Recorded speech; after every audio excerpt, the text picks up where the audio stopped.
As we've seen, sometimes the brewing community could be resistant to change when new technologies came along until it was proven to them that it could be useful to making better beer.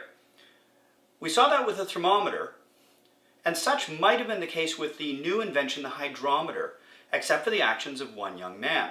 Now, the hydrometer was invented in 1758 by a man named Benjamin Martin in London. Now, Martin was not a brewer, he was simply a dabbler. And he invented this because he wanted to find out what the specific gravity, that is the density of certain liquids were.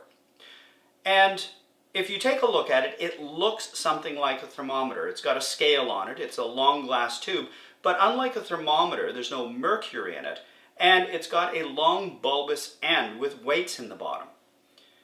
Now, it might have remained a scientific curiosity for many, many years, except for the actions of James Baverstock. Yes, the same James Baverstock who had championed the use of the thermometer against his family's wishes. Once again, he was like a kid looking for a new video game. He discovered this invention by Benjamin Martin, and he decided to find out how he could use it for brewing. So again, behind his family's back, he started experimenting with it. So first of all, he put it into a pot of just ordinary plain water. Now, Martin had designed his hydrometer so that the specific gravity of water would be measured as 1.000. And sure enough, when Baverstock put it into a pot of plain old water, then it went down until it just showed 1.000 on the scale. The next step that young Baverstock did was to find out what the specific gravity of wort was. So we're going to make up some wort simply by pouring some sugar into this water.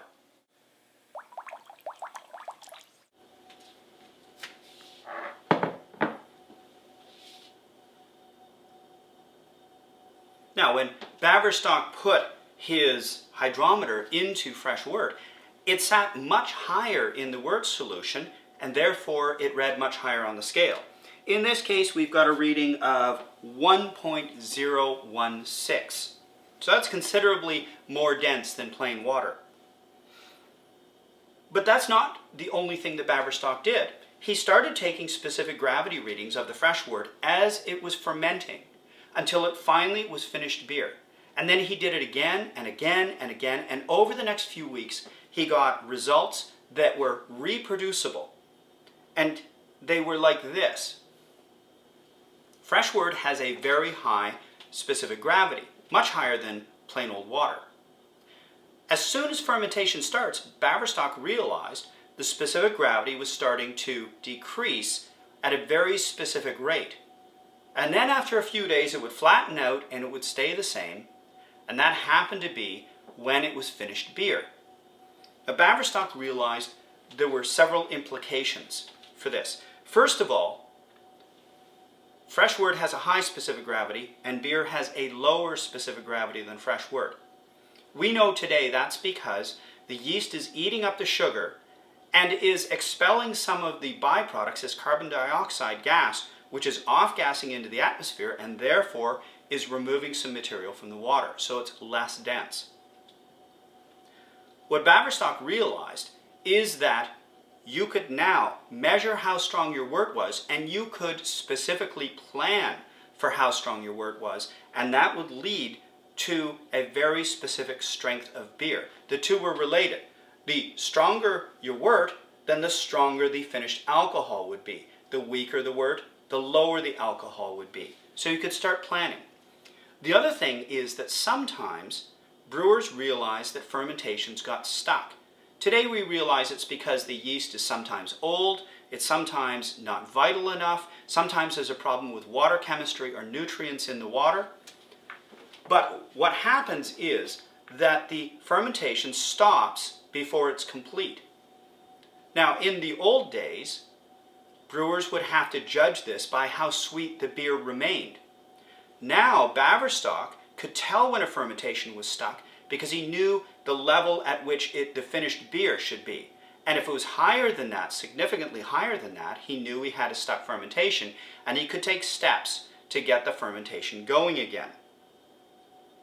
Well, Baverstock went back to the inventor of the hydrometer, Benjamin Martin, with his results. But instead of being greeted with open arms, the inventor very coldly told him, "Go home, young man, attend to your business, and do not engage in such visionary pursuits." Well, a lesser man than Baverstock would probably have just gone home and gone about his business at the family brewery, but not James Baverstock. He decided to go to one of the foremost porter brewers in London at the time, a man named Henry Thrale, and he showed him the results. Now, Thrale, being the excellent brewer that he was, realized the implications of this. By measuring and being able to reproduce the results, by planning on how strong you wanted your beer to be, he realized his brewery could be run much more efficiently.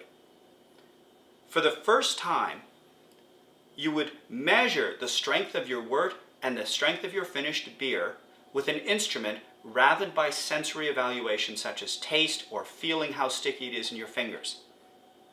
So Thrale started to use the hydrometer immediately, and word got around to the other porter brewers. Whitbread, the largest porter brewer in London especially, took up the use of the hydrometer immediately. Now, why was the hydrometer accepted so quickly by brewers and the thermometer was not? Well, in the case of the thermometer, brewmasters had been able to judge the temperature of wort probably fairly accurately by the various things that they did, holding their hand close to the surface until they could hold it no longer, seeing if they could see their face through the steam. They had various ways of telling what the temperature of their mash and the temperature of their kettle was. But the hydrometer provided them with information that they'd never been able to have before, and that was specifically how strong their wort was to begin with, and how strong their beer was, and when fermentation was finished.